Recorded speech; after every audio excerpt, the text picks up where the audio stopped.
And so bundle up. If you don't have to go outside, I wouldn't. This is when you got to start your car a little bit earlier. I know this morning I took off to come to work, completely forgot that I needed to start the car early because there's a little bit of frost in the windows. Well, this is our first real winter test, huh? It really is. I mean, we're definitely starting to see that winter trend continue. You know, last week there was that snowfall. This week we're going to be looking at 5 to 9 inches. I'm not excited for it. Not looking forward to it. Do you like the snow? Or? I do like the snow. You I'm do? a fan of the snow. I'm a fan of, you know, I've driven in the snow. I've had cars that aren't built for the snow, and I've learned how to drive them pretty well through the snow. So really, I'm not too nervous about it. But 5 to 9 inches, 9 inches, you know, that's getting a little rough. That might cause some problems if we get that much. So I'm hoping more for that 5 range. Yeah, I'm hoping that those wind gusts are just going to blow everything over to the next few states, so we don't have to deal with it. Well, we've got Christmas tomorrow, and we're taking a look, tracking Santa, and he is in Vanuatu. I don't know if you can see that. We downloaded one of those apps that we saw in that last story. He's in Vanuatu, a group of islands just east of Australia. Oh, you should be heading home soon. We'll be right back.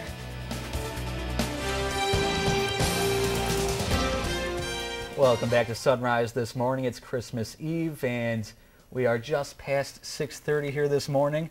And I don't know if you've been following this Lance Armstrong thing. You know, Lance Armstrong, famous cyclist, American cyclist, multiple Tour de France wins. Stripped and all that. All of it taken away. So back in 2004, he sued a UK paper for libel, and because they printed claims that he was doping, which at the time weren't proved to be true. So he got about $500,000 from this paper.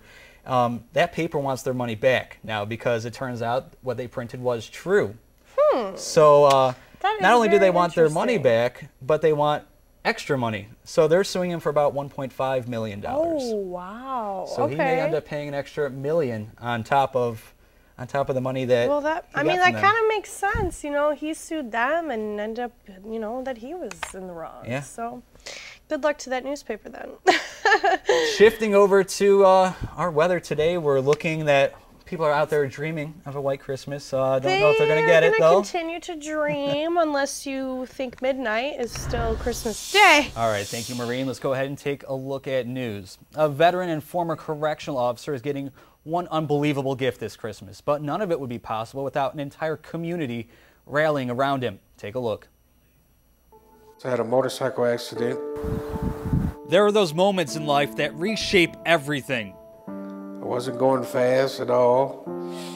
Just going over the tracks, and there was loose gravel on the tracks, and hit the gravel, and that's all I remember. Moments that bring life to the brink. I died 4 times. Sometimes, for an unexplained and maybe divine reason, life is allowed to continue on. I'm paralyzed from the nipple line down. But it continues on, not without consequence. Sean Shields, a Navy veteran and dedicated correctional officer, will spend this Christmas adjusting to his second life-changing moment. This house is making me more independent since my life-changing experience in the motorcycle accident.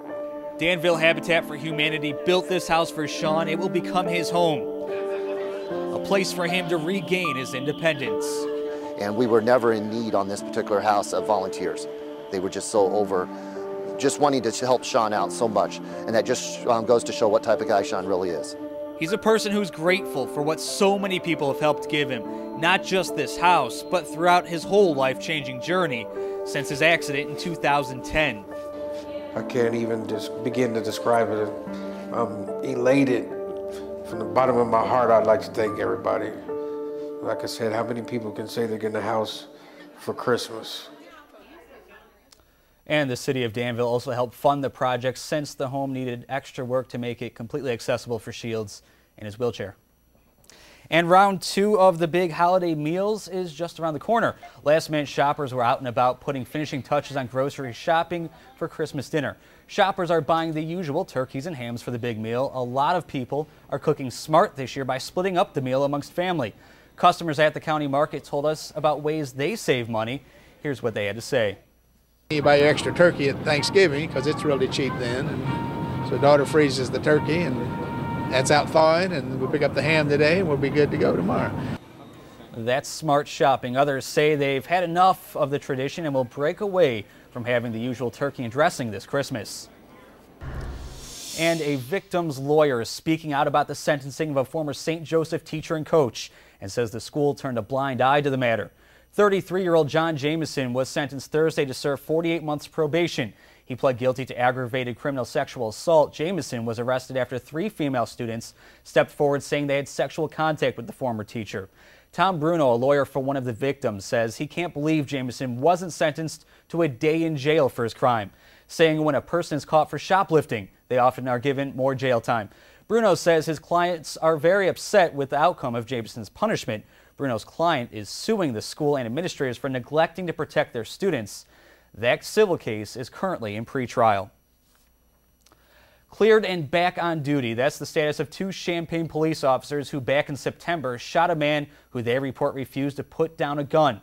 We sat down with the Champaign Chief of Police to get the details of their internal investigation. The department, in conjunction with the Firearms Discharge Review Board, investigated many aspects, including the seriousness of the offense, whether or not the suspect presented an immediate threat to the officers and others, and whether or not the suspect resisted arrest.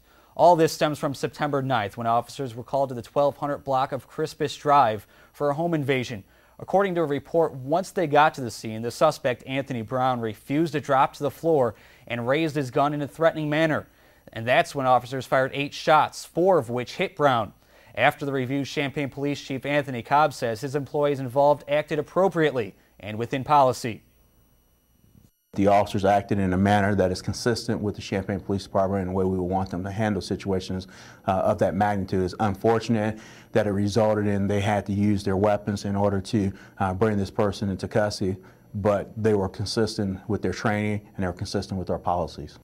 The 2 officers were also previously cleared by the Champaign County State's Attorney. As for Brown, he's been in custody since his September arrest under a $1 million bond.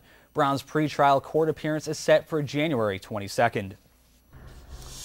The Danville Fire Department has cut back the list on when they need to respond to calls. This went into effect last month that they would no longer respond to non-life-threatening calls. But one of those calls has been put back on the list when they get a call for an unconscious person. The original number of calls they responded to was around 23. Now it's only 14, but they say it's working. Absolutely, it does work. We're a lot less time being spent going on calls where fire was not necessary to be there at those incidents. It's saving on the equipment in that regards, and I think it'll continue that way. Thomason adds this process will continue to be evaluated. Drivers in Vermilion County better be ready to buckle up or pay a hefty fine. Danville police are stepping up their patrols this holiday season. It's something they do every year, and this year it includes seatbelts. Police will be on the lookout for those who aren't buckling up, and remember, everybody in the car must be buckled up. Police can stop a car if they see a passenger, even in the back seat, not wearing a seatbelt. Of course, officers will also be on the lookout for impaired drivers. Danville's Director of Public Safety, Larry Thomason, says if you're going out, make sure you plan ahead. Otherwise, you could end up costing you or someone else a lot. Plan ahead. Start thinking about, if I'm going to have some drinks, should I drive or should I not drive? Give your keys to someone else if you think you've had too much to drink. But planning ahead says, I'm going to give my keys to someone else who is not going to be drinking at the same time. Police are stepping up patrols from now until 3 a.m. on New Year's Day, and most of the extra patrols will be out during the overnight hours. The increased patrol started on the 19th, and police say they include extra patrolmen on the road as well as random checkpoints throughout the city. Champaign city officials are already planning for when those Christmas trees come down. They will be holding a natural tree collection free of charge starting on December 31st through January 11th. It's available to all residents within the city limits. Trees must be within 4 feet of the curb by 6 a.m. They will be taken to the Landscape Recycling Center and turned into mulch. The city of Champaign wants to make it official that they are a bike-friendly community.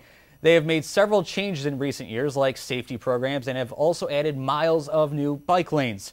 Because of that, the city staff is nominating Champaign to be a bicycle-friendly community with the League of American Bicyclists.